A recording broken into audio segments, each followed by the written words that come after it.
Cerita novel Kaisar Penentang Langit. Selamat menyimak dan menikmati. Bab 3038. Namun, bahkan dalam menghadapi semua ini, Yao Huan tetap tenang. Seolah tak ada yang bisa menggoyahkannya sedikit pun.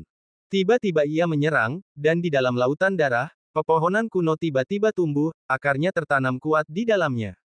Di bawah pepohonan, seolah memasuki penglihatannya sendiri tentang langit dan bumi, bunga dan tanaman kuno tumbuh subur dengan vitalitas yang tak tertandingi.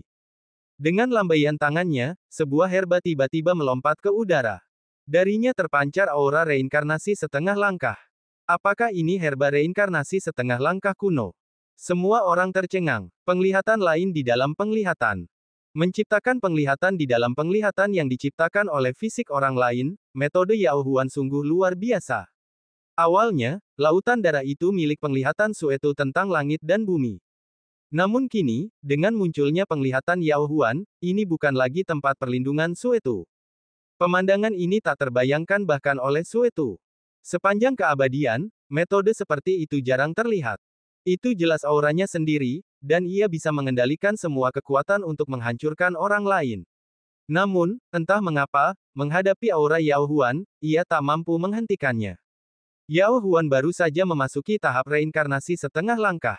Mungkinkah ia telah memadatkan niat sejati Kaisar? Mustahil, tak seorang pun mampu melakukannya. Ia mengayunkan pedangnya, berniat membunuh Yao Huan. Ramuan reinkarnasi setengah langkah kuno juga memanifestasikan kekuatan kunonya, menangkalnya.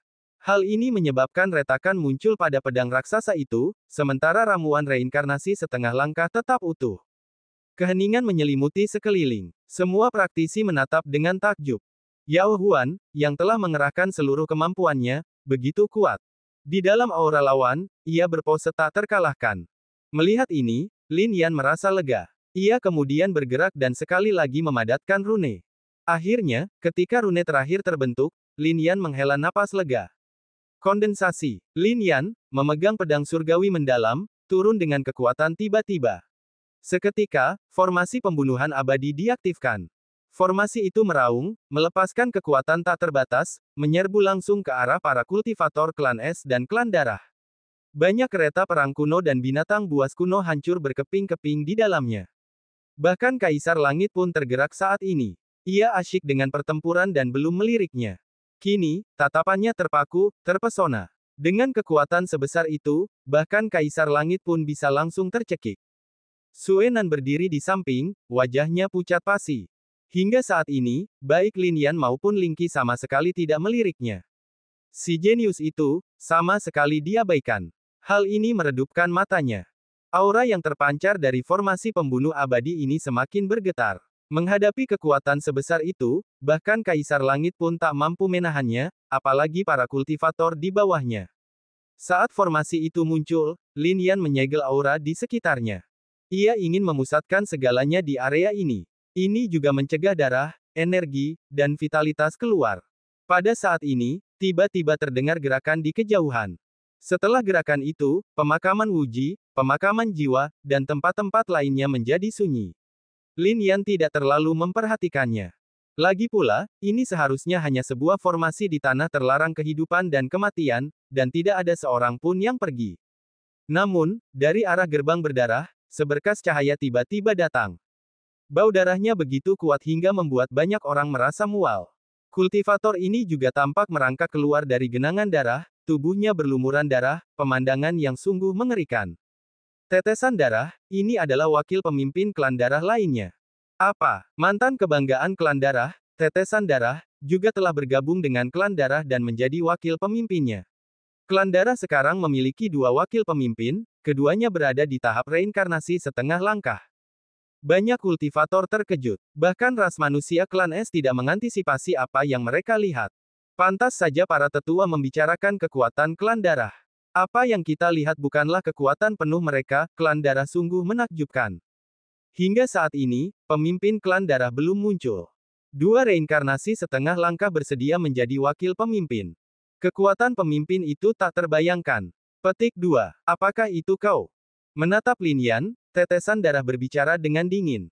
Lin Yanlah yang menyegel aura di sini, mencegah aliran energi darah dan membiarkan pemimpin klan darah hampir menembus penghalang. Hal ini menyebabkan kilatan cahaya menyambar dari mata Blood Dropper, dan kekuatan itu kemudian melonjak ke arah Lin Yan. Hal ini menyebabkan ekspresi Lin Yan dan Ling Qi berubah, pedang mereka terhunus di tubuh mereka. Ling Qi bahkan ingin melangkah maju dan bergabung dengan Lin Yan untuk melawan cahaya tersebut. Dari kejauhan, Ling Dao juga menyaksikan ini dan menggertakkan giginya. Tiba-tiba, rasa sakit berkobar di dahinya. Cahaya kuno itu berkedip, sebuah segel yang mencegahnya menyerang. Biksu tua dan kaisar surgawi lainnya hanya bisa menyaksikan. Kekuatan reinkarnasi setengah langkah terlalu besar untuk mereka capai secara instan, dan bahkan berdiri di hadapan Lin Yan, mereka tidak berdaya untuk melawan. Semua kultivator di sini fokus. Sekarang setelah kaisar surgawi kedokteran pergi, siapa yang bisa membela Lin Yan? Bas! Di bawah tatapan semua orang, selembar kertas kuning tiba-tiba jatuh. Kertas itu benar-benar melawan cahaya. Kertas kuning itu masih ada di sana, melayang di udara. Semua orang tercengang, tidak ada yang tahu siapa yang menyerang. Siapa itu? Bahkan mata Blood Guillotine terbelalak. Auranya meletus, menyelimuti sekelilingnya, saat ia mencoba merasakan kehadiran lawan. Namun, ia terkejut karena tidak dapat menemukannya. Seharusnya tidak demikian. Ia adalah seorang kultivator reinkarnasi setengah langkah. Sekalipun lawannya berada di level yang sama, dengan serangan seperti itu, mustahil ia bisa lolos dari pandangannya. Ia kemudian kembali fokus, menatap Lin Yan dan Ling Qi, sebelum mendarat di Ling Qi. Petik 2.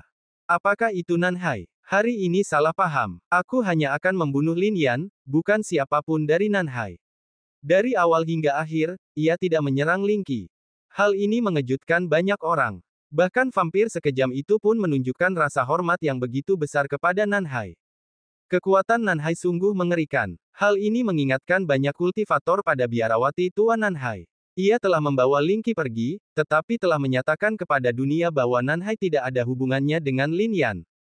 Pada saat ini, setelah mengucapkan kata-kata ini, guillotine darah menyerang lagi, menuju Lin Yan.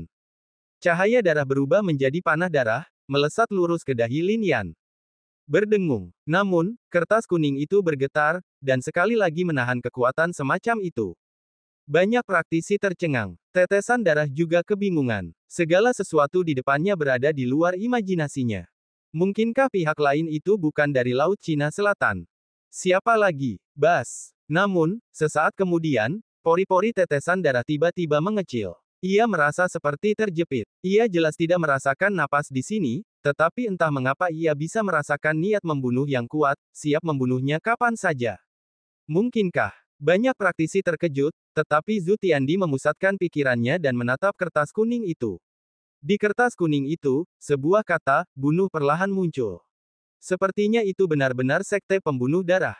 Zhu Tiandi berkata, saat ini para praktisi dari segala penjuru ketakutan.